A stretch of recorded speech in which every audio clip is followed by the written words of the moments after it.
Well, we're back. Sorry, I'm yawning. It's not that you're boring me, and I'm not even boring myself. It's night 22. Look, there's a shocker. I have a non-alcoholic drink. My favorite soda, Fanta, 0 sugar. Now, my mom sent me a thing saying that brown soda causes cancer. I'm not saying my mom knows that. Just saying she told me that. And I happen to like orange anyway. So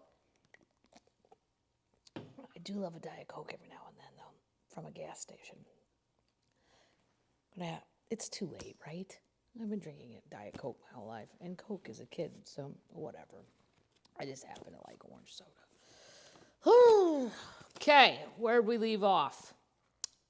Muscle Shoals, Alabama. That's where we left off.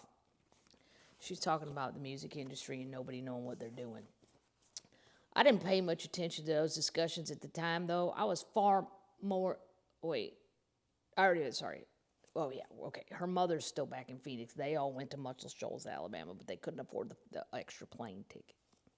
Back in Phoenix, Mother was in serious trouble.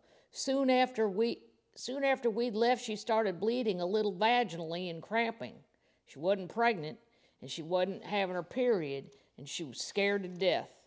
We had no medical insurance and no doctor there in Phoenix, so she packed up Costa's 55 Chevy and headed back to Texas where she could get help from her family. Thinking about that now gives me chills. Me too. That doesn't sound all right. Mother piled towels under herself so she wouldn't bleed on Costa's car. Okay, we didn't need to know that. Editing. By the time she got to Texas, she damn near bled to death. The Cunningham doctor checked her over and an additional problem was found. She had a lump in one of her breasts. Mother phoned us in Alabama. The doctor decided they should go in and take care of the bleeding first, then do a biopsy when she got her strength back. Dad went wild. He ran out and rented a car and headed straight for Texas, leaving Costa and me with Peanut and his wife. They got left with Peanut and his wife Walnut. He drove straight through with no sleep, and he almost didn't make it himself. About halfway through the night, he fell asleep in the car for a few minutes, awakening only as the car was leaving the highway going about 100 miles an hour. He got back under control and took off again. When Dad arrived in Temple, Texas, they were just about to wheel her in for surgery. The story has a happy ending. Mother just needed a DNC, and the lump turned out to be benign. Even though her recovery would take a long time, she was going to be all right. It makes you think. When people have very little, life is very fragile, and your world can go straight to hell in a minute. Anyone's life can turn quickly, but the haves sure won't be the ones bleeding all the way across America. You got that right. Praying they can make it home to a doctor who will help them. You got that right. As soon as Mother could travel, she drove back to Alabama with Dad to pick up Costa and me. Costa's sessions were finished, and Peanut even took me in and cut a few songs. On the way back to Arizona, Costa dropped a bomb and told us she made a decision to get married. What? During the next school year. I couldn't believe it. She'd been dating this guy for quite a while, but now it looked like she was really on her way. And marriage seemed to me like a wrong move. When we got back and Costa left for her second year of college, I stewed about it and finally wrote her a letter. In it, I detailed all the reasons getting married would put an end to the career that was just getting off the ground. If you get married, you're going to have kids. And we know what kids do. Stop your crazy country career. And if you have kids, you're going to have to take care of them. Well, yes, I would hope so.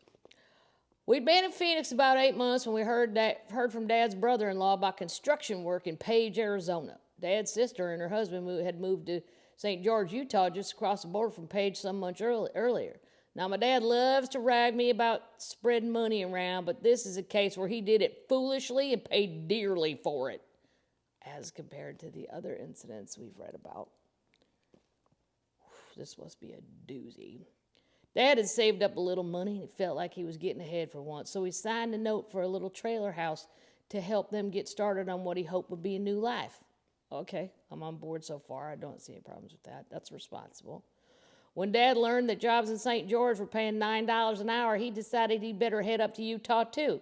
Okay, still on board. By that time, his sister and her husband were ready to move on, so we had a trailer and a truck waiting for us. Dad went ahead to get started on the job, so Mom and I packed up our belongings in the back of the pickup. The folks had just bought me some pigeons. Why? Do you have notes that need to be said? And we strapped their crate on top. We were towing our horse, Avina, along in an old trailer Dad had bought for a few dollars, and we looked just like the Beverly Hillbillies. We didn't care, though, because Dad's job prospects looked so bright. The trailer that awaited us in St. George was so tiny it could have fit in my kitchen now, but since we had so few possessions, we didn't even feel cramped. What we know now was that back payments, what we didn't know was that back payments were owed. When Dad learned about it, he pushed the problem to the back of his mind, thinking he could get caught up soon enough. I had a great surprise in store when I started school there. Suddenly, I was one of the popular kids. Sometimes being the new kid just make you the kid of the day. Of course, it could also work the other way around. I don't believe I'd changed much, so I credit the Mormon family structure with my newfound acceptance. The Mormons teach their children that kindness and respect. It seems like the Osmonds are very friendly. They seem to like family. I don't really know many other Mormons that I could refer to. We just didn't have that many in Missouri. As I mentioned, this is the first group of kids I'd ever been in where no one said a word about my discolored teeth. I soon noticed that the Mormons kids seldom, if ever, teased anybody. There was a girl in my class who wore a big, bulky brace to correct a spinal curvature, and I can't remember hearing one comment on it. I thought then, as I still do, that Utah is one of the most beautiful, friendly states in America and has one of the best in which to raise a family, too. It has a healthy environment and a healthy attitude about the importance of community. When you've lived all over the place like I have, you really come to appreciate places like that. So there's a little shout out from Tanya to the Mormon community. It was nice. Nobody made fun of her. Points for that. All right, well, another night's gone by. I hope you guys are hanging in there. I don't really know when we're all going to get let out. Aside from somebody asked, do I miss doing shows? I miss getting on the plane and having a screwdriver, a Delta screwdriver. Whew, they have really good orange juice. Just saying. Yeah, I miss the road. That's for sure. Because I had some really cool places, too, coming up.